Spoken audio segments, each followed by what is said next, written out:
आज हम Jenkins start कर रहे हैं। ये सबसे पहला वीडियो है जेनकिंस का। और इस वीडियो में हम सीखेंगे जेनकिंस क्या है, हम इसको कैसे यूज़ करते हैं, कैसे इंस्टॉल करते हैं, क्या क्या चीज़ें हम जेनकिंस से कर सकते हैं। और ये बिल्कुल ही बिगिनर ट्यूटोरियल होने वाला है स्टार्टिंग से। तो अगर आपने जेनकिंस पहले कभी नहीं किया, आपने कोई काम नहीं किया जेनकिंस पे, आपने नाम भी नहीं सुना है, तो डोंट वरी। मैं बिल्कुल स्टार्ट से, बिल्कुल स्क्रैच से स्टार्ट करूंगा और हम स्टेप बाय स्टेप आगे जाएंगे। और अगर आपने पहले जेनकिंस पे थोड़ा बहुत काम किया है, आपको पता है, तो भी ये पूरा सेशन आपके लिए बहुत यूज़फुल होगा, आपके लिए रिफ्रेशिंग होगा। आप सारे जेनकिंस के कॉन्सेप्ट्स रिवाइज कर सकते हैं, रिकॉल कर सकते हैं। और फिर धीरे धीरे मैं थोड़े एडवांस्ड कॉन्सेप्ट्स पे भी जाऊंगा। और ये कम्प्लीटली फ्री है। आपको सारे लिंक्स, सारे नोट्स इस वीडियो के नीचे डिस्क्रिप्शन में मिल जाएंगे। और आपको कोई भी क्वेश्चन हो, कोई भी आपको इश्यू आए, तो आप मुझे कमेंट कर सकते हैं कमेंट सेक्शन में, और मैं सारे कमेंट्स पढ़ता हूँ, अपने सबको रिप्लाई करूँगा। तो आपको कोई भी प्रॉब्लम नहीं आएगी। और जेनकिंस के बाद मैं इस चैनल पे automation, testing, CI/CD, DevOps related बहुत सारे वीडियो डालूंगा। जेनकिंस के बाद आपको कौन सा वीडियो देखना है, क्या लर्न करना है, आप मुझे कमेंट सेक्शन में ज़रूर बताना। जिस टॉपिक के सबसे ज़्यादा कमेंट होंगे, मैं उस टॉपिक को नेक्स्ट स्टार्ट करूंगा। और मेरा नाम राघव है, और आप मेरे सारे ट्यूटोरियल इस यूट्यूब चैनल पे देख सकते हो। मेरा एक दूसरा यूट्यूब चैनल है automation-step-by-step.com, और ये वेबसाइट है automation-step-by-step.com। यहाँ पे भी आप सब देख सकते हो। तो अगर आप इस पे जाओगे, automation-step-by-step.com, यहाँ पे आपको सारे ट्यूटोरियल मिल जाएंगे। तो इस पे आप स्क्रॉल कीजिए, ये सब आपको मिल जाएगा। UI टेस्टिंग रिलेटेड यहाँ पे है, CI/CD, DevOps, API testing, cloud services, सारे beginner tutorial, mobile testing, performance testing. और यहाँ पे मैं एक और लिंक डाल दूंगा। ये सब जो ट्यूटोरियल यहाँ पे आपको दिख रहे हैं, ये इंग्लिश वाले हैं। हिंदी ट्यूटोरियल्स के लिए मैं यहाँ पे एक और लिंक डाल दूंगा कुछ ही टाइम में। तो अगर आपको हिंदी से अच्छा समझ आता है, तो आप हिंदी वाले ट्यूटोरियल पे जाके वहाँ पे हिंदी के सारे सेशंस और ट्यूटोरियल देख सकते हैं। तो शुरू करते हैं। और सबसे पहले जेनकिंस क्या है। जेनकिंस एक CI टूल है। मैं यहाँ पे लिख भी देता हूँ, Jenkins is a CI tool. CI means continuous integration. और अभी मैं आपको बताता हूँ CI क्या होता है, CI/CD सब एक्सप्लेन करूंगा। और ये प्योर जावा एप्लीकेशन है, ये 100% जावा एप्लीकेशन है। तो इसलिए जेनकिंस यूज़ करने के लिए आप जिस भी सिस्टम पे, जिस भी लैपटॉप पे या सर्वर पे जेनकिंस सेटअप करोगे, वहाँ पे जावा होना चाहिए। अभी हम सारे प्रीरिक्विजिट्स भी देखेंगे क्या क्या चाहिए जेनकिंस के लिए। बट स्टार्टिंग में आप इतना याद रखिए कि Jenkins is a pure Java application, 100% Java application. Therefore हमें जेनकिंस यूज करने के लिए जावा हमारे सिस्टम पे होना चाहिए। और जावा चेक करने के लिए आप अपने कमांड लाइन पे जा सकते हैं। तो मैं विंडोज पे हूँ, मैं अपने कमांड प्रॉम्प्ट पे जाता हूँ, और मैं कहता हूँ जावा स्पेस हाइफन वर्जन, और हिट एंटर। और मुझे ये जावा का वर्जन दिखता है। इसका मतलब ये है कि जावा 8 मेरा इस सिस्टम पे इंस्टॉल है और सेटअप है। और अगर आपको ये इंफॉर्मेशन यहाँ पे नहीं दिखती है, दैट मीन्स कि या तो आपका जावा आपके सिस्टम पे इंस्टॉल ही नहीं है, या फिर इंस्टॉल्ड है बट वो सेटअप नहीं किया गया है। तो मैं अभी आपको बताऊंगा वो सब कैसे करना है। अगर आप मैक पे हैं, तो सेम आप टर्मिनल पे जाएंगे, मैक OS पे, और यहाँ पे भी आप सेम कमांड डाल के चेक कर सकते हैं। कमांड है जावा स्पेस हाइफन वर्जन, और इससे आपको आपके जावा का वर्जन पता चल जाएगा अगर वो सेटअप होगा। तो इस पे भी मेरे पास जावा 8 है। अब हमें जेनकिंस के लिए कौन सा वर्जन ऑफ जावा चाहिए, वो हम अभी देखते हैं थोड़ी देर में। बट अभी के लिए ये प्योर जावा एप्लीकेशन है, इतना याद रखिए। और ये कम्प्लीटली फ्री और ओपन सोर्स है। फ्री का मतलब ये होता है कि आप इस सॉफ्टवेयर को यूज कर सकते हो फ्रीली। ओपन सोर्स का मतलब ये होता है कि आप इसके सोर्स कोड को भी देख सकते हो और उसको वहां से एक्सेस कर सकते हो। तो जेनकिंस जो है फ्री भी है और ओपन सोर्स भी है। और इसके लिए थोड़ा और जानने के लिए हम इसकी वेबसाइट पे चलते हैं, जो कि है jenkins.io। आप jenkins.io पे जाएंगे, तो आपको ये जेनकिंस की वेबसाइट है, और यहाँ पे आपको सब डिटेल्स दिख जाएंगी जेनकिंस की। और यहाँ से हम डाउनलोड भी कर सकते हैं। तो उससे पहले ये है व्हाट इज जेनकिंस।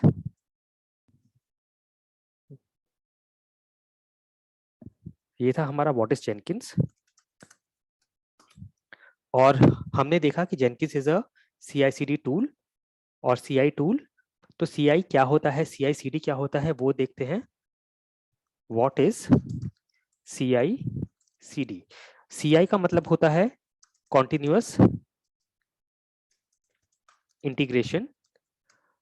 अगर आप बिल्कुल फ्रेशर्स हैं तो मैं आपको बिल्कुल स्क्रैच से समझाऊंगा क्या होता है। और अगर आप ऑलरेडी काम कर रहे हैं किसी कंपनी में, ऑफिस में, तो आपको थोड़ा बहुत आइडिया होगा इसका। और CD होता है कॉन्टिन्यूअस डिलीवरी। और एक और CD को हम कहते हैं कॉन्टिन्यूअस डिप्लॉयमेंट। अब ये टर्म्स क्या हैं? तो किसी भी प्रोजेक्ट में हमारे पास डिफरेंट फेजेस होती हैं, स्टेजेस होती हैं। सबसे पहले तो हम रिक्वायरमेंट्स लेते हैं कि जो अभी हमें सॉफ्टवेयर बनाना है, जो भी प्रोजेक्ट बनाना है, उसकी क्या रिक्वायरमेंट है। कोई एप्लीकेशन बनानी है तो क्या रिक्वायरमेंट्स हैं। तो वो सारे रिक्वायरमेंट डॉक्यूमेंट्स होते हैं, वो हम स्टडी करते हैं। डेव टीम के पास जाता है और भी बिजनेस टीम्स, टेस्टिंग टीम, सबके पास वो रिक्वायरमेंट जाती है। वो देखते हैं क्या ऐसे बनाना है। उसके बाद जो डेव टीम है, डेवलपमेंट टीम है, वो अपना रिक्वायरमेंट्स के अकॉर्डिंग अपना डेवलपमेंट स्टार्ट करते हैं। वो उस एप्लीकेशन को, उस प्रोजेक्ट को बनाना स्टार्ट करते हैं। उसके बाद उसकी टेस्टिंग फेज आता है, टेस्टिंग टीम उसको टेस्ट करती है। उसके बाद अगर टेस्टिंग में सब कुछ सही होता है तो उसको किसी पे सर्वर पे डिप्लॉयमेंट होती है। डिप्लॉयमेंट होने के बाद सब कुछ अगर वहाँ पे सही है तो फाइनली प्रोडक्शन सर्वर पे रिलीज कर देते हैं। और फिर वो एप्लीकेशन अवेलेबल हो जाती है एंड यूजर्स के लिए। तो ये नॉर्मली फेजेस होते हैं, requirement, development, testing, deployment, release, ये हमारी नॉर्मल स्टेजेस होती है। अब कॉन्टिन्यूस इंटीग्रेशन क्या होता है? जैसे कि हमारे डेवलपमेंट टीम है, उसमें लेट्स से 3 डेवलपर्स हैं, 5 डेवलपर्स हैं, 10 डेवलपर्स हैं, 15 डेवलपर्स हैं। तो वो डेली एक पर्टिकुलर सोर्स कोड पे काम करते हैं। अब अगर हर कोई अपना लोकल सिस्टम पे काम करेगा तो वो उसको इंटीग्रेट करना बहुत मुश्किल होगा। तो वो क्या करते हैं कि एक कॉमन रिपोजिटरी रहती है, वो गिटहब पे डाल सकते हो आप, या किसी भी कॉमन रिपोजिटरी पे। हम उसके बारे में भी जानेंगे। गिटहब एक सेपरेट सेशन में बना दूंगा, आप मुझे कमेंट्स में बता देना अगर आपको वो एक सेपरेट सेशन चाहिए।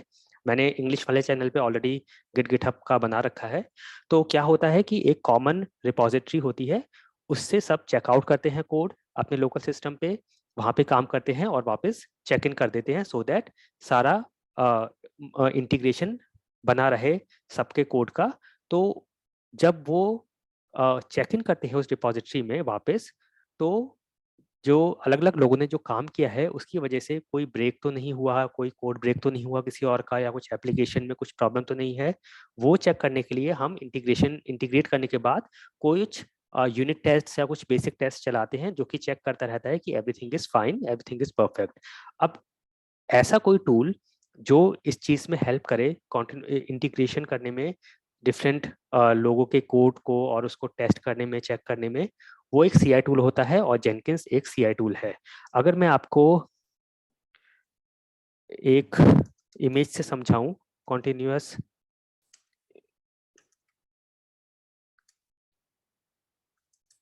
इंटीग्रेशन डिलीवरी एंड डिप्लॉयमेंट, और मैं जाता हूं इमेजेस पे।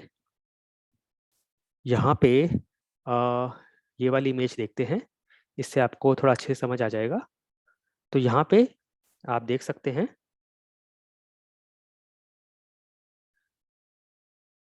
ये देखिए यहाँ पे, इसमें इसको थोड़ा बड़ा करते हैं। ये है कॉन्टिन्यूअस इंटीग्रेशन।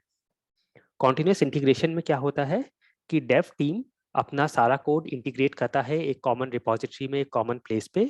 उसके ऊपर कुछ टेस्टिंग होती है, तो उससे चेक हो जाता है कि जो भी कोड इंटीग्रेट किया गया है वो सब सही है, उससे कुछ ब्रेक नहीं हुआ है, एप्लीकेशन सब में सही चल रही है। और उसके बाद हम कुछ इंटीग्रेशन टेस्ट भी उसके ऊपर रन कर सकते हैं। और ये सब चीज़ें जब एक ऑटोमेटिक ट्रिगर से होती है, मतलब कोई मैनुअली नहीं कर रहा ये सब चीज़ें कि पहले वो सब सारे लोग अपना कोड इंटीग्रेट करेंगे, फिर उसके बाद उस पर कुछ टेस्टिंग करेंगे, फिर चेक करेंगे, फिर इंटीग्रेशन टेस्टिंग करेंगे।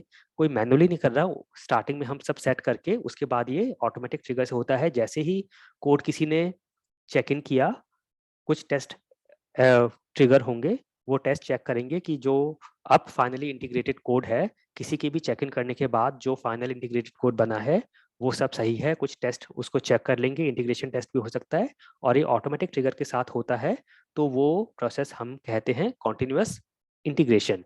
अब इसी प्रोसेस में अगर हम कुछ एक्सेप्टेंस टेस्ट भी ऐड कर दें और वो भी ऑटोमेटिक ट्रिगर के साथ हो, जैसे कि इंटीग्रेशन टेस्ट हुए, वो खत्म हुए, सब कुछ सही है, तो फिर से एक ट्रिगर आएगा और एक्सेप्टेंस टेस्ट भी रन हो जाएंगे और फाइनली हमें पता चल जाएगा everything is fine. So this is continuous delivery, और इसको कॉन्टिन्यूअस डिलीवरी इसलिए कहते हैं क्योंकि एक्सेप्टेंस टेस्ट रन होने के बाद, पास होने के बाद, हमारा जो एप्लीकेशन, प्रोजेक्ट या प्रोडक्ट है वो डिलीवरी के लिए रेडी है, तो इसको हम कॉन्टिन्यूअस डिलीवरी कहते हैं। कॉन्टिन्यूअस डिप्लॉयमेंट में क्या होता है कि हमारा जो डिप्लॉयमेंट प्रोसेस है, जो प्रोडक्शन रिलीज है, वो भी ऐड हो जाता है और इसमें भी ये भी कॉन्टिन्यूअस ऑटोमेटिक ट्रिगर के साथ होगा। तो ये सारा प्रोसेस डेव ने बिल्ड किया, फिर इंटीग्रेट किया, फिर कुछ टेस्ट रन हुए, उसके बाद इंटीग्रेशन टेस्ट रन हुए, फिर एक्सेप्टेंस टेस्ट, फिर जो डिप्लॉयमेंट का प्रोसेस है वो हुआ, फिर प्रोडक्शन पे डिप्लॉयमेंट फाइनल हो गया। तो ये सारा प्रोसेस जब इंटीग्रेटेड होता है एक दूसरे के साथ और ऑटोमेटिक ट्रिगर के साथ चलता है, उसको हम कॉन्टिन्यूअस डिप्लॉयमेंट कहते हैं। और ये बहुत ही इम्पॉर्टेंट प्रोसेस है। अगर आप आज के टाइम पे मैक्सिमम ऑर्गेनाइजेशंस देखोगे तो वहाँ पे ये प्रोसेस होते हैं, CI/CD तक तो होता ही है और कॉन्टिन्यूअस डिप्लॉयमेंट भी होता है। अब आप जैसे ये बहुत बड़ी बड़ी वेबसाइट्स हैं, फेसबुक है, ट्विटर है, इसमें डेली बेसिस पे इतना सब चेंजेस होते हैं, इतना सब अपडेट्स होते हैं, तो आपको क्या लगता है कि हर चेंज के बाद मैनुअली कोई उसको चेक करेगा, फिर उसको मैनुअली डिप्लॉय करेगा, फिर मैनुअली उसको सब वेरीफाई करेगा, तो इसमें बहुत टाइम लग जाएगा, इतना टाइम होता नहीं है। तो यही प्रोसेस सब बड़ी ऑर्गेनाइजेशंस में भी होता है, सब ऑटोमेटिक रहता है। जैसे ही कोई कोड चेक इन किया, कुछ चेंज किया, इंटीग्रेशन टेस्ट, यूनिट टेस्ट चलेंगे, चेक होगा सब कुछ ओके है, कोई ब्रेक नहीं है, कुछ कहीं से कुछ प्रॉब्लम नहीं आई है, फिर एक्सेप्टेंस टेस्ट चलेंगे, फिर वो भी पास हो गया तो ऑटोमेटिक डिप्लॉयमेंट होगा, किसी सैंडबॉक्स सर्वर पे होगा या प्रोडक्शन सर्वर पे होगा, और फाइनली फिर कुछ टेस्ट होके चेक हो जाएगा कि एवरीथिंग इज फाइन, तो ये सब ऑटोमेटिक हो जाता है। तो ये है CI/CD प्रोसेस। और जेनकिंस हमारा CI टूल है, इसको हम CI टूल कहते हैं, बट इसमें हम कॉन्टिन्यूअस डिलीवरी डिप्लॉयमेंट तक भी जा सकते हैं, वो मैं आपको सिखाऊंगा कैसे करते हैं। तो इतना समझ आ गया कि जेनकिंस एक CI टूल है, जावा एप्लीकेशन है, फ्री और ओपन सोर्स है, और CI/CD क्या होता है वो हमें समझ आ गया। अगर यहाँ तक आपको कोई भी डाउट है, कोई भी क्वेश्चन है, तो कमेंट सेक्शन में डाल देना, मैं उसको देख के आपको रिप्लाई करूंगा। तो अब हम देखते हैं। ठीक है, तो यहाँ तक हम सबको समझ आ गया कि जेनकिंस क्या है और CI/CD क्या है, और अगर आपको पता चल गया CI/CD क्या है, तो हम जेनकिंस क्यों यूज करते हैं, हम CI/CD प्रोसेस के लिए जेनकिंस को यूज करते हैं। अब हम स्टार्ट करते हैं जेनकिंस का सेटअप। सो हम किस तरह से जेनकिंस को डाउनलोड करके स्टार्ट कर सकते हैं। अब जेनकिंस सेटअप लर्न करने से पहले सबसे पहले हम देखते हैं कि प्री रिक्विजिट्स क्या है। प्री रिक्विजिट्स मीन्स हार्डवेयर और सॉफ्टवेयर रिक्वायरमेंट्स। हम देखेंगे पहले हार्डवेयर एंड सॉफ्टवेयर रिक्वायरमेंट्स। तो इसके लिए आप क्या करें, ये तो मैंने आपको बता दिया कि जेनकिंस प्योर जावा एप्लीकेशन है, तो आपको जावा होना चाहिए आपके सिस्टम पे, और उसके लिए आप, मैंने ऑलरेडी दिखाया है, आप कमांड प्रॉम्प्ट पे जाके, विंडोज पे है तो कमांड प्रॉम्प्ट पे जाइए और टाइप करिए जावा स्पेस हाइफन वर्जन, और चेक कीजिए आपका जावा वर्जन क्या है। अगर आपको ये मैसेज आता है तो दैट मीन्स जावा आपका इंस्टॉल्ड है और ये आपका जावा वर्जन है, ये जावा 8 है। और अगर नहीं आता तो मैं आपको बताता हूँ कैसे करना है, और वर्जन कौन सा यूज करना है वो भी मैं अभी आपको बताता हूँ। तो अभी के लिए हम चलते हैं जेनकिंस के, आप अपने ब्राउजर पे, या मैं यहीं पे दिखाता हूँ jenkins.io। यहाँ पे जाएंगे jenkins.io, और यहाँ पे आपको टॉप राइट पे डाउनलोड का बटन दिखेगा। आई होप आप देख सकते हैं यहाँ पे डाउनलोड। आप क्लिक कीजिए डाउनलोड पे, और ये आपका जेनकिंस डाउनलोड पेज आ गया। आप डायरेक्टली भी इस लिंक पे जाके jenkins.io/डाउनलोड पे भी जा सकते हैं, ये भी आप डायरेक्ट आप यहाँ पे आ जाएंगे। अब यहाँ पे आप देखेंगे, यहाँ पे लॉन्ग टर्म सपोर्ट वर्जन रहता है और एक वीकली वर्जन रहता है जो कि वीकली रिलीजेस होता है। हम नॉर्मली लॉन्ग टर्म स्टेबल या लॉन्ग टर्म सपोर्ट वर्जन ही लेते हैं, बट बिफोर दैट, उससे पहले हम चेक करते हैं हमारे रिक्वायरमेंट्स क्या हैं। आप देख सकते हैं जेनकिंस को आप डिफरेंट ऑपरेटिंग सिस्टम्स के लिए डाउनलोड कर सकते हैं। आप विंडोज़ के लिए कर सकते हैं, मैक के लिए कर सकते हैं, लिनक्स का भी यहाँ पे है। और आप चाहें तो एक जेनरिक .war फाइल भी डाउनलोड कर सकते हैं जो कि आपका हर जगह चलेगा। ये लॉन्ग टर्म सपोर्ट वर्जन्स हैं, ये आपका वीकली वर्जन्स है। लेकिन उससे पहले हम यहाँ पे जाएंगे हार्डवेयर एंड सॉफ्टवेयर रिक्वायरमेंट्स पे। इस पे क्लिक करेंगे तो हमें हमारे पास ये पेज आ जाएगा हार्डवेयर और सॉफ्टवेयर रिक्वायरमेंट्स का। और यहाँ पे आप देख सकते हैं डिफरेंट ऑपरेटिंग सिस्टम्स के लिए, अगर आप लिनक्स पे यूज कर रहे हैं जेनकिंस को, तो ये डिफरेंट फ्लेवर्स हैं लिनक्स के, डिस्ट्रीब्यूशंस हैं डीबियन, उबंटू, फिडोरा, रेड हैट, सेंटोस। तो जो भी आप फ्लेवर या डिस्ट्रीब्यूशन लिनक्स का यूज कर रहे हैं उसके लिए रिक्वायरमेंट आप अकॉर्डिंगली यहाँ देख सकते हैं। हम अभी के लिए, मैं लिनक्स का भी दिखाऊंगा आपको, लिनक्स के बारे में बताऊंगा, एक सेपरेट सेशन करूंगा लिनक्स के ऊपर। अगर आपको लिनक्स भी सीखना है from scratch step by step तो मुझे कमेंट सेक्शन में बता देना एक बार। अगर मेरे पास लिनक्स से रिलेटेड बहुत सारे कमेंट आएंगे तो मैं नेक्स्ट सेशन लिनक्स पे बना दूंगा for complete beginners, step by step from scratch. अभी के लिए हम चलते हैं नीचे। ये यहाँ पे हमारा लिनक्स ही चल रहा है। उसके बाद हमारा मैक ओएस आएगा, यहाँ से भी आप क्लिक कर सकते हैं। ये मैक ओएस के लिए है, अगर आप में से कोई Mac OS Mac operating system use कर रहा है तो यहाँ पे चेक कर सकते हैं। मैक में आप ब्रू से कर सकते हैं इंस्टॉल, डायरेक्टली ब्रू ले के इंस्टॉल कर सकते हैं, वो आपको यहाँ पे दिखाएगा भी कि आप कैसे ब्रू से कर सकते हैं। लेकिन अभी हम विंडोज पे चलते हैं। तो विंडोज के लिए प्री रिक्विजिट्स क्या है? आपके पास कम से कम 256 MB रैम होनी चाहिए और कम से कम 1 GB की हार्ड डिस्क स्पेस होनी चाहिए। तो वो आप चेक कैसे करोगे? आप अपने सिस्टम पे जाके किसी भी फोल्डर को ओपन कीजिए और यहाँ पे माय कंप्यूटर है दिस PC, इस पे राइट क्लिक करके यहाँ पे प्रॉपर्टीज पे जाइए, प्रॉपर्टीज, और यहाँ पे आप देख सकते हैं कि आपकी प्रोसेसर कौन सा है, रैम कितनी है, ये सब आप देख सकते हैं। यहाँ पे आपको रैम दिख जाएगी। तो ये है, हम ये कह रहा है 256 MB ऑफ रैम और 1 GB, ये है मिनिमम प्री रिक्विजिट, मतलब कम से कम ये तो चाहिए ही चाहिए। लेकिन नॉर्मली आप जिस भी सर्वर पे, जिस भी सिस्टम पे जेनकिंस इंस्टॉल या सेटअप करोगे, आपके वहाँ पे कुछ और भी प्रोग्राम्स या एप्लीकेशन चल रही होंगी तो आपको इससे ज़्यादा चाहिएगा। तो इसलिए आप नीचे आप यहाँ देखिए, ये है recommended hardware configuration for a small team. तो आपके पास 4 GB रैम और 50 GB की डिस्क स्पेस होनी चाहिए। 50 GB की अभी ज़रूरत नहीं है। 50 GB इन्होंने इसलिए बोला है कि नॉर्मली आप जेनकिंस लेने के बाद उसमें बहुत सारे प्लगइन्स ऐड करोगे, प्रोजेक्ट्स बनाओगे, तो तब आपको ज़रूरत पड़ेगी कुछ ज़्यादा स्पेस की। बट अभी के लिए 4 GB रैम अगर आपके पास है तो मोर देन इनफ है। और डिस्क स्पेस अभी अगर 5 GB भी फ्री पड़ी है, 10 GB भी फ्री पड़ी है, तो वो भी, उससे भी काम चल जाएगा। 5 GB भी अभी के लिए काफ़ी है। तो ये आपकी हार्ड डिस्क हार्डवेयर की रिक्वायरमेंट हो गई। उसके बाद ये मैं यहाँ पे कॉपी भी कर देता हूँ, ठीक है। ये सारे नोट्स आपको नीचे डिस्क्रिप्शन सेक्शन में मिल जाएंगे। तो हार्डवेयर के लिए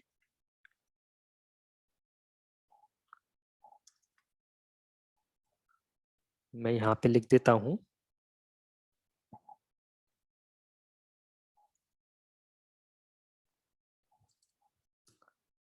हार्डवेयर, और ये विंडोज़ के लिए बता रहा हूँ अभी मैं। विंडोज़ के लिए हार्डवेयर में आपको चाहिए 4 GB रैम, और अभी के लिए हम जस्ट देखते हैं 5 GB ऑफ 5 GB या उससे ज़्यादा का फ्री डिस्क स्पेस। इसके बाद सॉफ्टवेयर रिक्वायरमेंट पे चलते हैं। तो सबसे पहले तो आ जाती है जावा, जैसे कि हमने देखा कि जावा इज रिक्वायर्ड। तो जावा के लिए हम इस लिंक पे चलते हैं, जावा रिक्वायरमेंट्स, कौन सा वर्जन जावा का चलेगा उसके, वो यहाँ पे दिख जाएगा। तो ये कह रहे हैं यहाँ पे जेनकिंस रिक्वायर जावा 11 और 17 since version 2.357 and long term stable version 2.3। अगर हम यहाँ पे देखें जेनकिंस डाउनलोड के लिए, तो अभी जो लॉन्ग टर्म स्टेबल वर्जन है वो है 2.375। तो इसके लिए अगर आपको ये चाहिए तो आपको कम से कम जावा 11 या 17 होना चाहिए। अगर इससे पहले वाला वर्जन यूज कर रहे हैं तो उसमें जावा 8 भी चलेगा। तो अगर आपके पास इससे पहले वाला वर्जन है तो आप जावा 8 से भी यूज कर सकते हैं, बट अदरवाइज 11 या 17 होना चाहिए। और यहाँ पे upgrading an existing Jenkins setup from Java 8 to Java 11 के लिए इन्होंने कुछ यहाँ पे लिंक्स दे रखे हैं, बट हम चेक करते हैं। अगर हमें लेटेस्ट जेनकिंस यूज करना है तो कम से कम जावा 11 होना चाहिए हमारे पास। तो देखते हैं, हमारे पास तो जावा 8 है अभी। मैं अगर फिर से कमांड लाइन पे जाता हूँ और चेक करता हूँ जावा स्पेस हाइफन वर्जन, तो मेरे पास ये है जावा 8, बट मुझे चाहिए 11। तो उसके लिए हम चलते हैं अपने ब्राउजर पे। इससे आपको जावा सेटअप करना भी आ जाएगा कि अगर आपके पास जावा ऑलरेडी नहीं है तो आपको क्या करना है। आप ब्राउजर पे जाके, गूगल पे जाके जस्ट राइट करिए जावा जेडीके डाउनलोड। आप जावा जेडीके डाउनलोड करेंगे यहाँ पे तो आपके पास ये सबसे पहले ओरेकल की वेबसाइट होगी, क्योंकि जावा ओरेकल से आता है अब। और यहाँ पे जेडीके 11 भी है, तो मैं जेडीके 11 पे जाता हूँ। चाहो तो आप डायरेक्टली इस लिंक पे जा सकते हो, मैं इस लिंक को कॉपी करके नोट्स में भी डाल देता हूँ। तो आप चाहो तो डायरेक्टली नोट्स से भी इस लिंक को कॉपी कर सकते हो। ये है सॉफ्टवेयर रिक्वायरमेंट।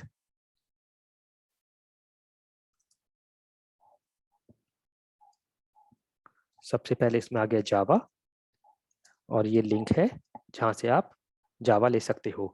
अब यहाँ पे ओरेकल से अगर आपको जावा या जेडीके डाउनलोड करना है तो आपको एक अकाउंट बनाना पड़ेगा, लॉगिन करना पड़ेगा। लेकिन अगर आपको विदाउट लॉगिन या ओपन जेडीके चाहिए तो यहाँ पे आप देखिए ये कह रहे हैं, Oracle also provides the latest OpenJDK release under the open source GPL license at this link jdk.java.net। तो हम इस पे चलते हैं jdk.java.net पे, और यहाँ पे हम देखते हैं, यहाँ पे JDK 19 है, 8 है और 21 है। आप किसी पे भी पहले क्लिक करके देखिए। मैं JDK 19 पे क्लिक करता हूँ और ये लिंक आ गया, और यहाँ पे हम देखें तो हमारे पास सारे वर्जन्स यहाँ पे हैं। ये है स्टैंडर्ड एडिशन 11, मैं इस पे जाके देखता हूँ SE 11, और यहाँ पे हमारे पास आ गया है, ये है JDK 11 प्रोजेक्ट। अगर मैं इस पे चेक करता हूँ, देखता हूँ मुझे इस पे मिलता है कि नहीं। इस पे भी यहाँ पे मिल जाएगा, बट मैं वापस उसी पेज पे आता हूँ। यहाँ पे डायरेक्ट लिंक में देखता हूँ कहाँ है। यस, ये बाइनरीज है यहाँ पे, और यहाँ पे ये विंडोज़ का है। मैं यहाँ से ले सकता हूँ इसको, विंडोज़ JDK विंडोज 64। इस पे क्लिक करते हैं तो मेरे पास ये डाउनलोड हो जाता है। तो ये फोल्डर डाउनलोड हो गया, लेकिन अभी जस्ट एक जिप्ड फोल्डर डाउनलोड हुआ है, मुझे इसको सेट करना पड़ेगा इस सिस्टम पे, इस जेडीके को। तो उसके लिए क्या करते हैं, आप अपने, मैं चलता हूँ यहाँ पे, आप अपने फोल्डर पे जाइए, माय कंप्यूटर्स पे जा सकते हैं, और इधर सबसे पहले आप सी ड्राइव पे जाएंगे। सी ड्राइव पे आप प्रोग्राम फाइल्स या प्रोग्राम फाइल्स x86 आपको फोल्डर मिलेगा। प्रोग्राम फाइल्स पे जाएंगे और यहाँ पे आपको जावा का फोल्डर मिलेगा। अगर नहीं है तो आप बना भी सकते हैं, बट चेक करिए, या तो आपको प्रोग्राम फाइल्स या प्रोग्राम फाइल्स x86 में जावा का फोल्डर मिल जाएगा। इस पे चलते हैं। यहाँ पे देखिए मेरे पास JDK 8 और JRE 8 के फोल्डर्स ऑलरेडी अवेलेबल हैं, और इसीलिए मेरे पास अभी जावा 8 सेटअप है सिस्टम पे। अब एक और चीज, JDK और JRE क्या होता है, अभी इसके लिए यहाँ पे जरूरत नहीं है, बट मैं आपको एक थोड़ा बता देता हूँ। JRE होता है जावा रन टाइम एनवायरमेंट, ठीक है। JRE होता है जावा run time environment,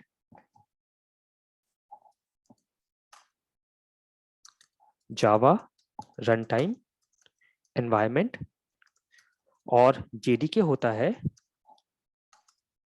Java development kit.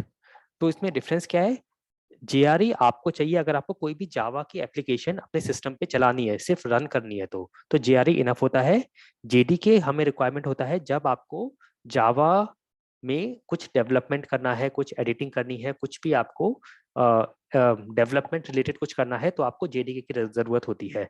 तो JDK में JRE, जो भी लाइब्रेरीज, जो भी कंपोनेंट्स JRE के होते हैं, उस वो तो होते ही हैं, प्लस कुछ और लाइब्रेरीज और कंपोनेंट्स होती हैं जो कि हमें जावा डेवलपमेंट में हेल्प करते हैं। लेकिन अगर आप सिर्फ जेआरई इंस्टॉल करते हैं तो आप जावा की कोई भी एप्लीकेशन चला सकते हैं, बट कुछ भी उसमें चेंज करना, एडिट करना, डेवलप करना वो नहीं कर सकते। मैंने शायद एक वीडियो पहले बनाया था इससे रिलेटेड, जेडी के डिटेल्स क्या होता है। अगर मैं अपने प्रोग्रामिंग में जावा वाले प्लेलिस्ट में जाता हूँ तो शायद इसमें मैंने बनाया था। अगर आपको बहुत ही डिटेल में देखना हो जेडी के जेआरई तो आप यहाँ चेक कर सकते हैं। ये मेरे को यूट्यूब पे जावा प्लेलिस्ट पे ले जाएगा, मेरे इंग्लिश वाले चैनल पे। हाँ, यहाँ पे शायद है मेरे पास। हाँ, ये देखिए, ये बहुत ही डिटेल में आपको समझा देगा ये वाला वीडियो, व्हाट इज जेडी के जेआरई एंड जेवीएम। तो इसमें मैंने बिल्कुल डायग्राम के साथ बताया है एग्जैक्टली। तो अगर आपको समझना हो तो ये इस वाली वीडियो को देख सकते हैं। मैं ट्राई करता हूँ, अगर इसकी लिंक भी डाल सकता हूँ मैं तो डाल देता हूँ यहाँ पे नोट्स में। शेयर का बटन ये रहा। सॉरी, ये दूसरा कुछ शेयर हो गया। हाँ, मुझे बस लिंक चाहिए और मैं यहाँ पे डाल देता हूँ व्हाट इज जेडी के जेआरई और जेवीएम होता है जावा वर्चुअल मशीन। तो इस लिंक से आपको सब कुछ इस वीडियो पे सब कुछ पता चल जाएगा। तो अभी के लिए ये है।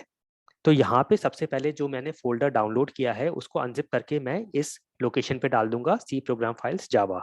तो मेरा जो फोल्डर है डाउनलोड्स में जो पड़ा है ये रहा।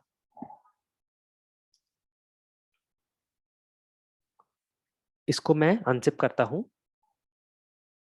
ये शायद 2 बार हो गया है, एक को हटा देते हैं। एक को डिलीट कर दिया मैंने, इसको मैं अनजिप करूंगा, एक्सट्रैक्ट ऑल, और इसको मैं डालूंगा सी अनजिप करके। आप चाहे तो अलग से अनजिप करके कट पेस्ट भी कर सकते हैं या फिर डायरेक्ट आप यहाँ पे ही एक्सट्रैक्ट कर सकते हो। तो मैं इसको सी प्रोग्राम फाइल्स और जावा फोल्डर में यहाँ पे इसको अनजिप कर देता हूँ, एक्सट्रैक्ट कर देता हूँ।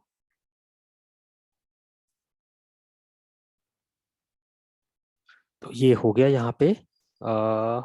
मैं चेक करता हूँ। हाँ, यहाँ पे आ गया ये देखिए यहाँ पे आ गया है JDK 11। लेकिन अभी आपका सेट नहीं हुआ है जावा। अगर अभी आप फिर से चेक करेंगे कमांड प्रॉम्प्ट पे जाके जावा स्पेस हाइफन वर्जन, तो यू कैन सी कि अभी भी जावा 8 ही आ रहा है। तो उसके लिए क्या करना है, मुझे एनवायरमेंट वेरिएबल्स में इसका पाथ सेट करना पड़ेगा। उसके लिए आप चाहें तो डायरेक्ट ही सर्च कर सकते हैं environment variables. You can see यहाँ पे एडिट एनवायरमेंट वेरिएबल्स आ रहा है। या तो हम यहाँ से कर सकते हैं, या फिर आप अपने माई कंप्यूटर या दिस पीसी पे राइट क्लिक करके प्रॉपर्टीज में जाएंगे और यहाँ पे आप एडवांस सिस्टम सेटिंग्स पे जाते हैं और यहाँ पे आपको मिल जाएगा एनवायरमेंट वेरिएबल्स यहाँ पे। तो यहाँ पे इसको क्लिक करते हैं। अब यहाँ पे एक आपके यहाँ पे सिस्टम वेरिएबल्स में जावा होम करके वेरिएबल मिलेगा। अगर ये आपको नहीं मिलता तो आप न्यू वेरिएबल बना के उसको ये जावा अंडरस्कोर होम नाम दे सकते हैं। ये सब कैपिटल में है। तो अगर तो आपको मिल जाता है तो ठीक है, नहीं मिलता तो ये न्यू बटन पे क्लिक कीजिए और यहाँ पे लिखिए जावा अंडरस्कोर होम, और इसमें वैल्यू में क्या आएगा, जो इसका जेडीके का पाथ है। तो ये वाला जो पाथ है जेडीके 11 का, यहाँ तक जहाँ पे हमारा बिन फोल्डर होगा, ये वाला पाथ इसके वेरिएबल में, इसकी वैल्यू में आएगा। बट क्योंकि हमारे पास ये ऑलरेडी है तो हम उसी को चेंज करेंगे। जावा होम पे क्लिक करते हैं और एडिट पे क्लिक करते हैं और यहाँ पे इस वेरिएबल वैल्यू जो कि पहले जावा जेडी के दूसरा सेट है, इसको हम सॉरी मैंने कॉपी नहीं किया अभी, मैं कॉपी करता हूँ इस पाथ को, JDK 11 के पाथ को, JDK 11 फोल्डर के पाथ को, और यहाँ पे सेट कर देता हूँ और कहता हूँ ओके। और अब इसके बाद आपको एक और चीज करनी है, आपको सर्च करना है पाथ एनवायरनमेंट वेरिएबल। आप जैसी PA टाइप करेंगे अपने कीबोर्ड पे, ये इस पे चला जाएगा पाथ पे। अगेन अगर ये आपको नहीं मिलता तो आप नया बना सकते हैं, बट ये होगा ही क्योंकि मोस्ट इसमें और भी सेटिंग्स और भी वेरिएबल्स होते हैं, वैल्यूज होती हैं। तो इस पे जाइए और इसको एडिट कीजिए। यहाँ पे एक बहुत ही इंपॉर्टेंट थिंग, आपको जो ऑलरेडी यहाँ पे दिख रहा है, ऑलरेडी वैल्यूज दिख रही हैं, उसको बिल्कुल चेंज नहीं करना है, हमें एक इसमें ऐड करना है। अगर आप कोई पुराना विंडोज सिस्टम, पुराना ऑपरेटिंग सिस्टम यूज कर रहे हैं तो ये आपको एक टेक्स्ट बॉक्स के शेप में दिखेगा। वो आपको इस तरह से दिखेगा जिसमें एक ही बॉक्स में ये सारी वैल्यूज होंगी। तो ये सारी वैल्यूज होंगी, फिर एक सेमीकोलन के बाद दूसरी वैल्यू होगी या दूसरा पाथ होगा, फिर सेमीकोलन के बाद और पाथ होगा। तो आपको अगर वो वाला ऑपरेटिंग सिस्टम में आप यूज कर रहे हैं जिसमें आपको एक ही टेक्स्ट बॉक्स में सब कुछ दिख रहा है, तो आप जो भी है उसके एंड में जाएंगे, जो भी लिखा हुआ है उसमें एक सेमीकोलन देंगे और फिर वो पाथ वैल्यू, बिन फोल्डर की पाथ वैल्यू अपेंड करेंगे, ऐड कर देंगे और सेव कर देंगे। जो ऑलरेडी है उसको डिलीट नहीं करना है, उसको चेंज नहीं करना है। बट अगर आपके पास यही दिख रहा है जैसा मुझे यहाँ पे दिख रहा है इस तरह का, तो हम इसमें न्यू क्लिक करेंगे और इस बार हमें जो हमारा बिन फोल्डर है वहां तक जाके उसका पाथ देना है। तो ये JDK11 फोल्डर में मैं हूँ, बिन फोल्डर में गया और ये वाला पाथ मेरे को कॉपी करूंगा और मैं इसको इसकी वैल्यू में न्यू करके यहाँ पे ऐड कर दूंगा। अब इसमें एक चीज हम ये कर सकते हैं कि अगर आप लेटर ऑन जावा होम में कुछ चेंज करते हो तो आपको यहाँ पे आके फिर से चेंज करना पड़ेगा। बट उसका एक इजी वे ये है और एफिशिएंट वे ये है कि ये वाली वैल्यू यहाँ तक सी प्रोग्राम फाइल्स जावा JDK11, ये वैल्यू हमारी ऑलरेडी जावा होम में एडिट है। तो हम ये वैल्यू वहां से रेफर कर सकते हैं। उसके लिए हम क्या करेंगे, इसको हटा के हम कहेंगे परसेंटेज परसेंटेज और उस वेरिएबल का नाम जहां से वैल्यू हमें रेफर करनी है जो है जावा अंडरस्कोर होम। तो अब क्या होगा, जो भी वैल्यू जावा अंडरस्कोर होम में होगी वो यहाँ पे आ जाएगी और उसके बाद पिन फोल्डर तक जाना है। तो ये एफिशिएंट वे है। अब इसको ओके करके सबको क्लोज कर देते हैं। अब अगर हम कमांड लाइन पे जाके फिर से चेक करें, मैं टॉप एरो अप एरो दबा रहा हूँ जो कि मेरा लास्ट कमांड लिया आएगा। और अब अगर हम चेक करें तो देखिए स्टिल यहाँ पे जावा 8 ही दिखा रहा है। तो उसके लिए उसका रीजन ये है क्योंकि मैं ऑलरेडी ये कमांड लाइन पहले ओपन किया था तो वो पहले वाला ही सेशन मेंटेन कर रहा है। तो इसके लिए मैं इसको यहाँ से एग्जिट करता हूँ, पहले EXIT लिख के एग्जिट हो जाएगा ये, और फिर से नया खोलता हूँ command line. I think command line आप अपने तरह से खोल सकते हैं जैसे भी आप चाहें। मैं क्या करता हूँ कि विंडोज का बटन प्रेस करता हूँ अपने कीबोर्ड पे, तो ये आ जाता है। उसके बाद में CMD टाइप करता हूँ तो ये कमांड प्रॉम्प्ट का सर्च आ जाता है। उसके बाद जस्ट एंटर करते हैं। आप चाहें तो उसको राइट क्लिक करके रन एज एडमिनिस्ट्रेटर भी कर सकते हैं अगर आप एडमिन है अपने सिस्टम पे, बट मैं डायरेक्ट इस पे क्लिक करके स्टार्ट करता हूँ। अब मैं कहता हूँ जावा स्पेस हाइफन वर्जन, और अब देखिए अभी भी 8 ही दिखा रहा है। मैं इसको चेक करता हूँ ये कहाँ से चेंज होगा। हो सकता है ये रीस्टार्ट मांगे, बट लेट मी चेक कहाँ से ये चेंज होगा। अगर मैं जावा कंपाइलर वर्जन चेक करता हूँ by Java c space hyphen version, c means compiler, तो जावा कंपाइलर वर्जन चेक करता हूँ तो ये तो चेंज हो गया है, कंपाइलर हमारा जावा 11 पे आ गया है, बट हमारा जावा सिस्टम पे स्टिल 8 पे है। तो उसके लिए अगर मैं कंट्रोल पैनल पे चेक करूँ तो प्रोग्राम्स में जाते हैं और जावा पे जाते हैं। यहाँ पे चेक करते हैं क्या है हमारे पास। यहाँ पे रन टाइम एनवायरनमेंट शायद 8 है। हाँ, रन टाइम एनवायरनमेंट 8 है, इसको चेंज करना पड़ेगा। तो या तो मैं यहाँ से ऐड करता हूँ इसको और पाथ इसका क्या रहेगा, लेट मी सी। अगर मैं इसी को एडिट करना चाहूँ तो हाँ, ये एनेबल्ड है विच इज़ फाइन। और ये पाथ आपका रहता है बिन फोल्डर तक जावा WEXE। मैं इसको यूज़र और सिस्टम दोनों के लिए यही सेट है। अगर मैं इसको यहाँ से डिसेबल करता हूँ, अभी ये enabled है, पर क्योंकि एक ही है इसलिए enabled रहेगा ये। मैं फाइंड पे क्लिक करता हूँ, देखते हैं ये मेरा जावा 11 फाइंड करता है कि नहीं। नेक्स्ट।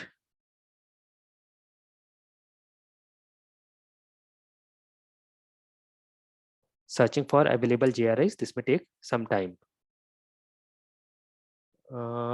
ये होना चाहिए सी प्रोग्राम फाइल्स जावा,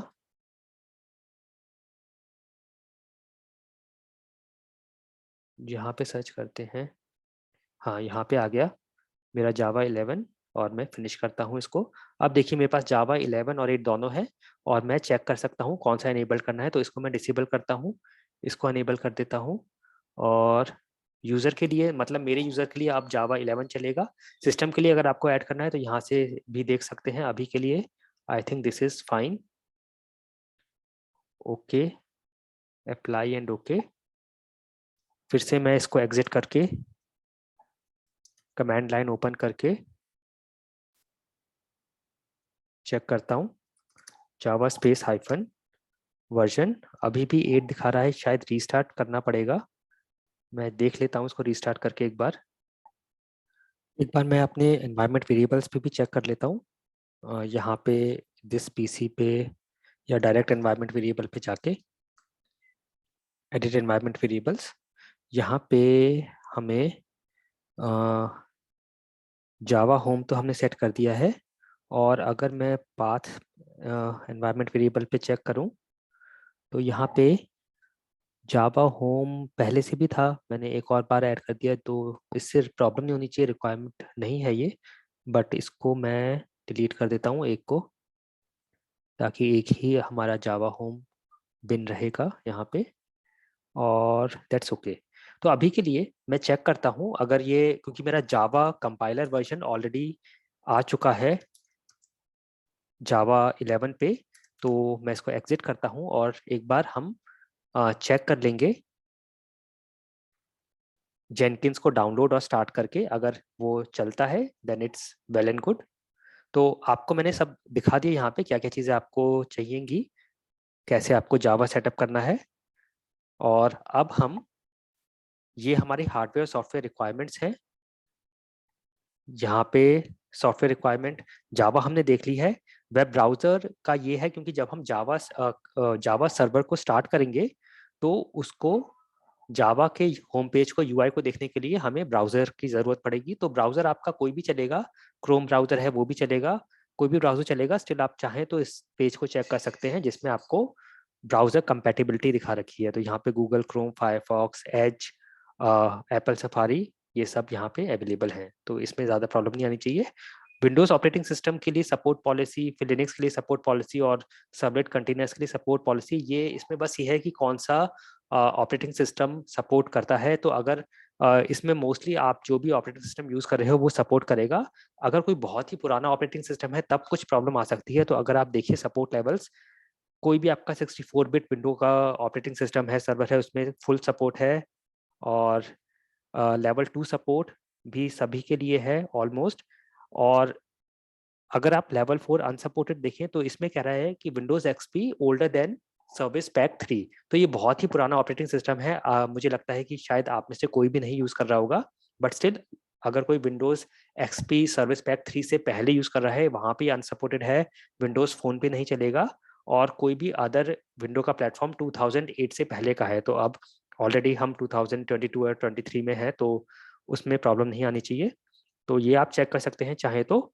और यही आपके मेन रिक्वायरमेंट है हार्डवेयर और सॉफ्टवेयर की। तो मेनली हार्डवेयर की ये है और सॉफ्टवेयर में आपको जावा चाहिए। तो ये हो गया। तो अब हम चलते हैं जेनकिंस को डाउनलोड करने के लिए।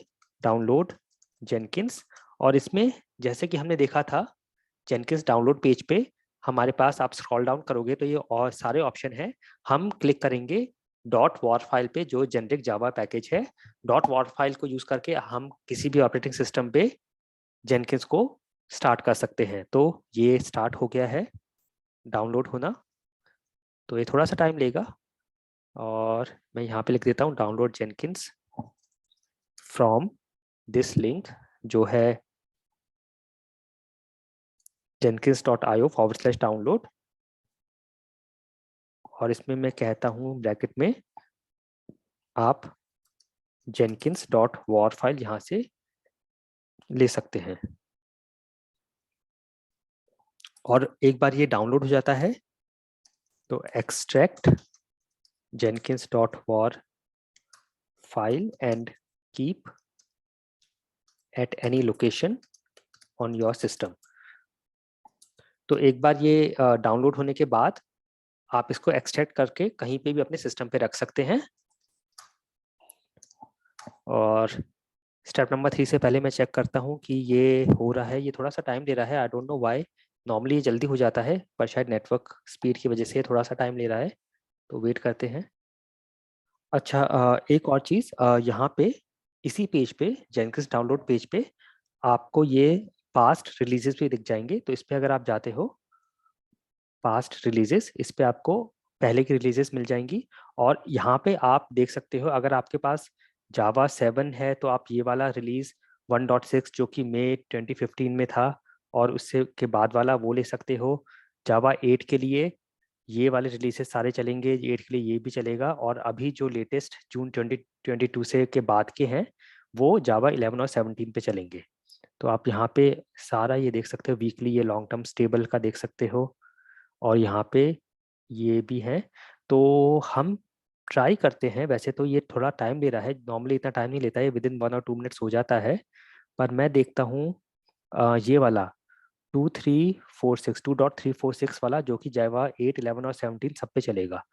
2.346 ये है हमारा इधर 2.346 1 तक, 2.346.1 और न्यूअर। तो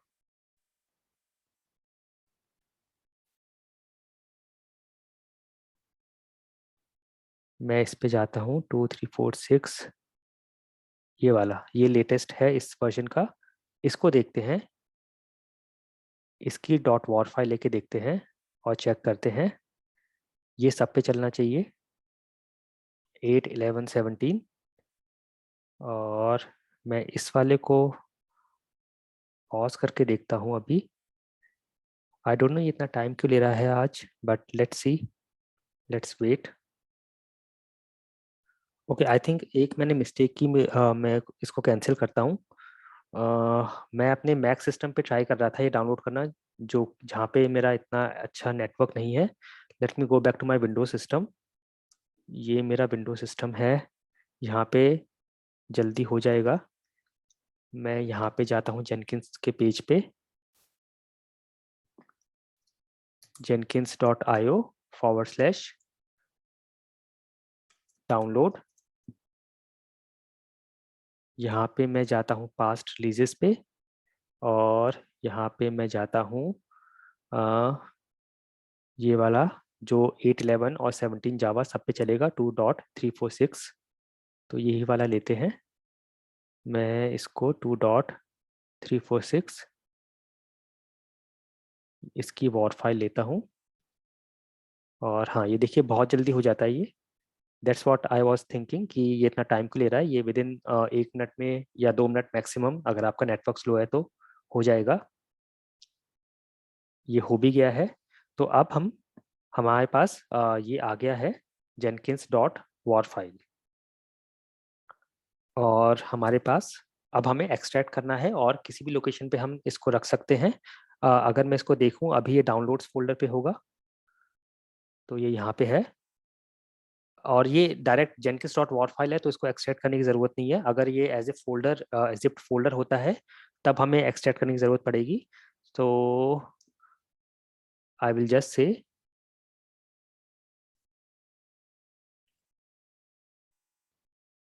मैं यहाँ पे लिख देता हूँ keep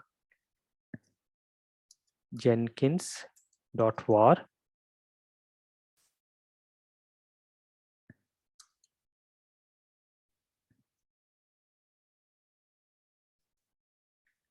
keep jenkins.war file at any location on your system। तो अभी डाउनलोड्स पे है तो यहीं से चला सकते हैं, नो प्रॉब्लम। अगर आप चाहें तो कहीं पे इसको और भी रख सकते हैं। अब स्टार्ट करने के लिए जेनकिंस को स्टेप नंबर 3 है, go to command line, command prompt and change directory to the location of jenkins.var folder. जहां पे भी आपकी jenkins.var फाइल है, वहां पे आप कमांड प्रॉम्प्ट ओपन करेंगे या फिर उस कमांड प्रॉम्प्ट ओपन करके उस लोकेशन पे जाएंगे। तो हमारी jenkins.war फाइल मेरी डाउनलोड्स फोल्डर पे है। तो मैं दो तरीके हैं, या तो मैं इसका लिंक, इसका पाथ कॉपी कर लेता हूँ डाउनलोड्स फोल्डर का, और फिर मैं कमांड लाइन ओपन करता हूँ और यहाँ पे मैं कहता हूँ cd, cd means change directory, और मैं ये वाला लोकेशन, आई थिंक ये कॉपी नहीं हुआ, cd स्पेस जो भी आपका फोल्डर लोकेशन है उसको यहाँ पे डाल दीजिए और एंटर कीजिए। यहाँ पे अब ये डाउनलोड्स फोल्डर पे आ गया। अगर आपका लोकेशन सी ड्राइव नहीं है, कोई और ड्राइव में आपने jenkins.war फाइल डाला है, तो पहले आपको ड्राइव चेंज करनी पड़ेगी। फॉर एग्जांपल अगर आपने डी ड्राइव में किसी फोल्डर में डाला है तो पहले यहाँ पे डी कॉलन लिखिए, एंटर कीजिए। अब हमारा कमांड प्रॉम्प्ट डी ड्राइव में आ गया। अब आप डी ड्राइव के किसी भी फोल्डर में चेंज कर सकते हैं, सेम है cd स्पेस उस फोल्डर का लोकेशन। और इससे बेटर वे एक दूसरा भी है, मैं वापस सी ड्राइव में आ जाता हूँ। विंडोज में फॉर एग्जांपल मुझे इस फोल्डर पे, डाउनलोड्स फोल्डर पे कमांड लाइन ओपन करना है, तो मैं डायरेक्टली यहाँ एड्रेस बार में जाके कहूँगा cmd, मैंने cmd लिखा यहाँ पे और सीधा एंटर करता हूँ मैं। तो आप देखिए डायरेक्टली कमांड प्रॉम्प्ट उस फोल्डर पे ओपन हो जाता है। तो आप ऐसे भी कर सकते हैं। और इसके बाद नेक्स्ट है स्टेप 4, रन कमांड। कमांड क्या है? java-jar jenkins डॉट, जो भी फाइल का नाम है jenkins.war। तो ये कमांड हमें रन करना है java-jar jenkins.war उस लोकेशन पे जहाँ पे हमारी jenkins.war फाइल है, और इससे हमारा jenkins का सर्वर स्टार्ट हो जाएगा और jenkins रेडी हो जाएगा। और ये वाला जो कमांड है, ये jenkins को डिफॉल्ट पोर्ट जो होता है 8080 उस पर स्टार्ट करता है jenkins सर्वर को। बट अगर आपको चेंज करना है पोर्ट, लेट्स से कि पोर्ट 8080 अवेलेबल नहीं है या आपको चेंज करना है, कोई दूसरा पोर्ट यूज करना है, तो आप कहेंगे java-jar jenkins.war और फिर हम कहेंगे hyphen hyphen http port equals to जो भी पोर्ट नंबर आपको चाहिए, जिस भी पोर्ट पे आपको जेनकिंस का सर्वर स्टार्ट करना है। यहाँ पे ये ध्यान रखना, ये है डबल हाइफन डबल डैश, उसके बाद http लोअर केस में है, पोर्ट में p अपर केस में है, बाकी सब लोअर केस में है। तो http पोर्ट में ओनली जो p है पोर्ट का वो अपर केस में है, बाकी सब लोअर केस में है, और इक्वल्स टू व्हाटएवर जो भी आपको पोर्ट नंबर यूज करना है। तो हम भी ट्राई करते हैं। यहाँ पे मैं कहता हूँ, यहाँ पे मैं अपने दूसरे कमांड प्रॉम्प्ट पे ही चलता हूँ, cls to clear the command prompt, और यहाँ पे मैं आपको एक्सपेंड करके दिखाता हूँ। मैं यहाँ पे कह रहा हूँ java-jar और jenkins.war फाइल के लिए मैं टाइप करता हूँ JEN, और जैसे ही मैं टैब प्रेस करता हूँ इसने अपने आप फाइल का नाम ले लिया, क्योंकि ये ऑलरेडी उसने देख लिया कि ये इस नेम के स्टार्टिंग से एक ही फाइल थी, तो इसने ले लिया वहाँ पे। अब मैं इसको एंटर अगर यहीं पे कर देता हूँ तो ये पोर्ट 8080 पे स्टार्ट कर देगा जेनकिंस, बट मेरे को पोर्ट नंबर चेंज करना है, तो मैं कहूँगा hyphen hyphen http port equals, मैं करता हूँ 9191 पे स्टार्ट और हिट एंटर करता हूँ। तो लेट्स सी क्या होता है। अगर मेरा जावा रिक्वायरमेंट्स एवरीथिंग ओके है तो ये स्टार्ट हो जाना चाहिए। इसके पास अपना ही विंस्टोन का सर्वर होता है, जेटी सर्वर, जिस पे स्टार्ट करेगा। तो ये देखिए, इस पे आपको एक ये पासवर्ड मिलेगा बीच में, जो कि एडमिन पासवर्ड होता है। ये आपको यूज फर्स्ट टाइम के लिए ये यूज होगा, और ये इस लोकेशन पे भी होगा, C users administrator dot Jenkins secrets initial admin password. आपके लिए एडमिनिस्ट्रेटर की जगह कुछ और भी हो सकता है, तो आपको ये यहाँ पे भी मिल जाएगा। अदरवाइज आप यहाँ से डायरेक्टली कॉपी कर सकते हैं फॉर द फर्स्ट टाइम। तो आप इसको कॉपी यहाँ से कर लीजिए इस पासवर्ड को, या फिर यहाँ से भी ले सकते हैं इस लोकेशन से।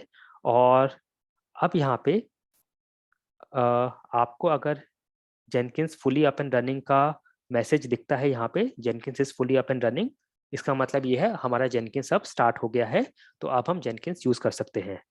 तो मैं यहाँ पे कहता हूँ, इसके बाद स्टेप 5 है check for Jenkins fully up and running message, also copy the admin password. तो दोनों चीजें मैंने कर ली हैं। अब इसके बाद स्टेप नंबर 6 है गो टू ब्राउजर एंड, या मैं यहाँ कहता हूँ open browser and go to link http:// local host की जगह आप अपने सिस्टम का आईपी भी यूज कर सकते हैं, बट क्योंकि हम अपने लोकल सिस्टम पे ही कर रहे हैं सब कुछ, तो लोकल होस्ट यूज कर सकते हैं। कॉलन जो भी पोर्ट नंबर आपने यूज किया है, अगर आपने कोई पोर्ट नंबर नहीं यूज किया तो 8080 होगा, अगर आपने कोई पोर्ट नंबर यूज किया है तो वो पोर्ट नंबर यहाँ पे डाल सकते हैं। और अभी के लिए हम ये सब अपने लोकल सिस्टम पे कर रहे हैं, विच इज ओके। जनरली ये जो जेनकिंस का सेटअप होता है ये किसी लिनक्स सर्वर पे होता है, और वहाँ से लोग इसको एक्सेस कर सकते हैं, वहाँ पे सारी डिप्लॉयमेंट होती है, वो मैं आपको बताऊंगा। अभी के लिए हम अपने सिस्टम पे ही चलेंगे। तो अब हम इस पे ब्राउजर पे जाके इस लिंक पे जाएंगे। तो मैं अपना ब्राउजर ओपन करता हूँ, यहाँ पे मैं लिखता हूँ, आप डायरेक्टली लोकल होस्ट भी लिख सकते हैं, वो HTTP अपने आप ले लेगा, अदरवाइज आप पूरा HTTP लोकल होस्ट और फिर कॉलन, मेरे केस में 9191 पोर्ट होगा, तो मैं ये कहूँगा लोकल होस्ट 9191 और मैं एंटर करता हूँ, और ये मेरे को जेनकिंस का फर्स्ट पेज दिखाएगा जो कि अनलॉक जेनकिंस है। यहाँ पे हमारा एडमिन पासवर्ड जो हमने कॉपी किया है वो पेस्ट कर देंगे। अगर आपने कॉपी नहीं कर पाई या आपको कमांड लाइन पे नहीं मिल रहा तो इस लोकेशन से भी आपको मिल जाएगा। आप देखिएगा, आपके लिए थोड़ा सा डिफरेंट हो सकता है लोकेशन। मैं इसमें एडमिनिस्ट्रेटर हूँ तो मेरा एडमिनिस्ट्रेटर आ रहा है, आपके लिए अपना आपका यूजर नेम भी आ सकता है, और डॉट जेनकिंस फोल्डर होगा। डॉट जेनकिंस फोल्डर में हमारा सारा जेनकिंस का कॉन्फ़िगरेशन, प्लगइन्स, एवरीथिंग, प्रोजेक्ट सब वहीं होता है, जॉब्स, वो मैं आपको बताऊंगा कुछ टाइम में। अभी के लिए बस हमें अनलॉक करना है, पासवर्ड देके और कंटिन्यू करना है। अब इस पेज पे हमारे पास ऑप्शन है इंस्टॉल सजेस्टेड प्लगइन्स या select plugins to install. Jenkins में हम कुछ भी काम करते हैं तो हम उसके लिए कुछ तो प्लगइन्स ऑलरेडी अवेलेबल होते हैं, कुछ सेटिंग्स, कुछ सेटअप ऑलरेडी आता है कोर्स जेनकिंस के साथ, बट अदरवाइज हमारे पास बहुत सारे प्लगइन्स होते हैं। जो भी हमें काम करना है उसके लिए हमें प्लगइन्स मिल जाएगा, गिट के लिए मिल जाएगा, रिपोजिटरीज के लिए मिल जाएगा, कोई भी आपको आर्टिफैक्ट लेना है, कहीं से डिप्लॉयमेंट करना है, पाइपलाइन बनाना है, सबके लिए मिल जाते हैं। तो स्टार्ट करने से पहले ये हमें कह रहा है कि आपको कुछ सजेस्टेड प्लगइन्स हैं वो चाहिए या सिलेक्ट प्लगइन्स टू इंस्टॉल। अब अगर आप यहाँ पे जाते हैं इंस्टॉल सजेस्टेड प्लगइन्स, तो ये डायरेक्टली स्टार्ट कर देगा जो भी सजेस्टेड प्लगइन्स है उन्हें इंस्टॉल करना। बट अगर आप यहाँ पे जाते हैं सिलेक्ट प्लगइन्स टू इंस्टॉल, तो इसमें हमारे पास दोनों चीज़ें मिल जाती हैं। हमारे पास जो सजेस्टेड प्लगइन्स हैं वो भी दिख जाएंगे, तो मैंने उस पर क्लिक किया है इंस्टॉल प्लगइन्स, तो यहाँ पे हमारे पास जो सजेस्टेड हैं वो भी दिख जाएंगे हमें ऑलरेडी चेक्ड ग्रीन में। और अगर आप इसके अलावा भी कुछ चाहते हैं ऐड या डिलीट करना तो वो आप कर सकते हैं। तो हमारे पास ऑर्गेनाइजेशन और एडमिनिस्ट्रेशन से रिलेटेड प्लगइन्स हैं, बिल्ड फीचर से रिलेटेड हैं, build time out, credentials, build tools से रिलेटेड हैं, and Gradle, MS build, Node JS, build analysis और रिपोर्टिंग के प्लगइन्स आ गए, HTML publisher, Cobertura, JUnit, XUnit, pipelines वाले प्लगइन्स आ गए हमारे पास। फिर हमारे पास सोर्स कोड मैनेजमेंट के Git, CVS, Git Bitbucket, ClearCase etcetera, ये सारे प्लगइन्स यहाँ पे आ गए हमारे पास। डिस्ट्रीब्यूटेड बिल्ड्स के लिए आ गए हैं SSH, notifications, user management, LDAP, languages सारे आ गए। तो आप चाहें फर्स्ट टाइम के लिए तो आप जो भी सिलेक्टेड है उसको सिलेक्टेड रहने दीजिए और कंटिन्यू कर लीजिए, यहाँ पे इंस्टॉल पे क्लिक कर लीजिए। या मैं देखता हूँ मुझे क्या क्या अभी नहीं चाहिए ताकि ये प्रोसेस थोड़ा जल्दी हो जाए। तो ये मुझे OWASP यहाँ पे नहीं चाहिए, बिल्ड फीचर्स में मुझे ये ठीक है सब, बिल्ड टूल्स में मुझे एंड ग्रेडल अभी तो नहीं चाहिए, बाद में चाहिएगा तो मैं देख लूँगा, या अभी जस्ट ग्रेडल ले लेता हूँ मैं। इसमें और कुछ भी नहीं है। पाइपलाइन में गिटहब ब्रांच सोर्स, पाइपलाइन ये ऐसे रहने देते हैं। सोर्स कोड के लिए गिट ऑलरेडी सिलेक्टेड होता है, तो गिट रहने देते हैं। गिट के लिए में हम यूज़ भी करेंगे बाद में। डिस्ट्रीब्यूटेड बिल्ड्स के लिए है ये, यूज़र मैनेजमेंट एंड सिक्योरिटी के लिए ये सब है। तो आप चाहें तो बस आप इंस्टॉल में क्लिक कर दीजिए, ये सब ठीक है। तो यहाँ पे इंस्टॉल बटन है, इस पर क्लिक करते हैं और ये जो भी प्लगइन्स आपने सिलेक्ट किए हैं, जो भी सिलेक्टेड थे, उनको इंस्टॉल करके आपका जेनकिंस स्टार्ट कर देगा। तो ये नॉर्मली काफ़ी फास्ट रहता है प्रोसेस, बेस्ड ऑन योर आपकी जो नेटवर्क स्पीड कैसी आ रही है इंटरनेट की, उसके अकॉर्डिंग थोड़ा स्लो हो सकता है, बट ये नॉर्मली काफ़ी फास्ट रहता है। तो मैं इस पर लिख भी देता हूँ तब तक।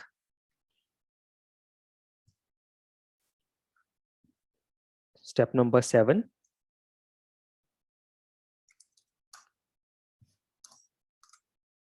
unlock Jenkins using the admin password and install suggested plugins. उसके बाद finally step 8, check Jenkins home page is displayed. तो ये देखिए होम पेज आएगा। इससे पहले हमें ये कह रहा है कि आपको अपना फर्स्ट एडमिन यूजर बनाना है कि नहीं। मैं इसका सेटिंग देखता हूँ ये कितना है। तो ये क्या होता है कि अभी जो आपने इस पे लॉगिन किया है जेनकिंस पे, जो कि आपने एडमिन पासवर्ड यूज किया था, तो अगर आप चाहते हैं कि हर बार आपको वो यूजर नेम और पासवर्ड ना यूज करना पड़े, तो अभी जो आपने पासवर्ड यूज किया था, जो पासवर्ड कॉपी किया था, उसका यूजर नेम होगा एडमिन और पासवर्ड जो भी आपने वहां से कॉपी किया था।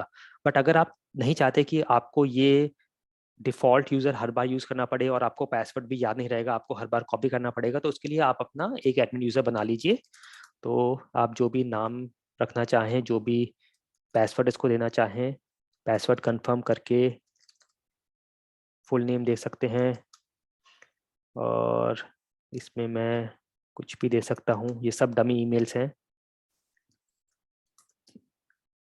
और इस पे हम करते हैं सेव एंड कंटिन्यू।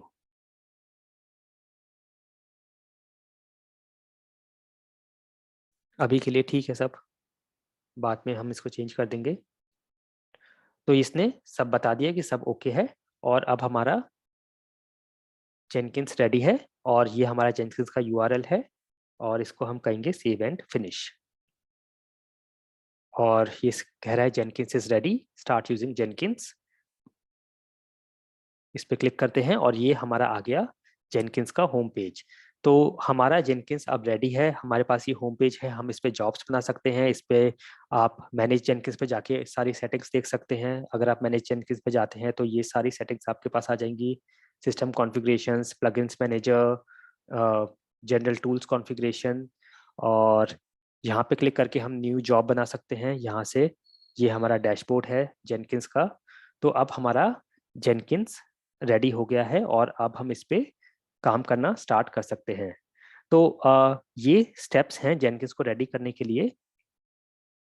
और आपको अगर अब तक यहाँ तक कोई भी डाउट आया हो, कोई भी इशू आया हो, तो आप मुझे कमेंट्स में लिख सकते हैं। कमेंट्स में डिस्क्रिप्शन में ये सारे नोट्स भी रहेंगे, प्लस मैं कोई क्विज होगा तो उसकी भी लिंक डाल दूंगा, कोई और भी इंफॉर्मेशन होगी, कोई न्यूज़ होगी, तो सब उसमें डाल दूंगा। तो आप डिस्क्रिप्शन ज़रूर चेक कीजिए, और कुछ भी इशू हो तो कमेंट्स में डालिए। तो यहाँ तक हमने जेनकिंस को रेडी कर लिया है, जेनकिंस को इंस्टॉल और सेटअप कर लिया है। नेक्स्ट पार्ट में, डे 2 में, हम इस पे जेनकिंस के कंपोनेंट्स, फीचर्स देख के और जॉब्स क्रिएट करना स्टार्ट करेंगे, और भी जो भी चीज़ें, फीचर्स होते हैं जेनकिंस के, जो जो हम काम कर सकते हैं जेनकिंस पे, वो हम करेंगे जेनकिंस पे। तो यहाँ पे मैं अब यहीं पे स्टॉप कर रहा हूँ ये वाला पार्ट, और हम सेकेंड फेज में इसके आगे करेंगे। Thank you for watching.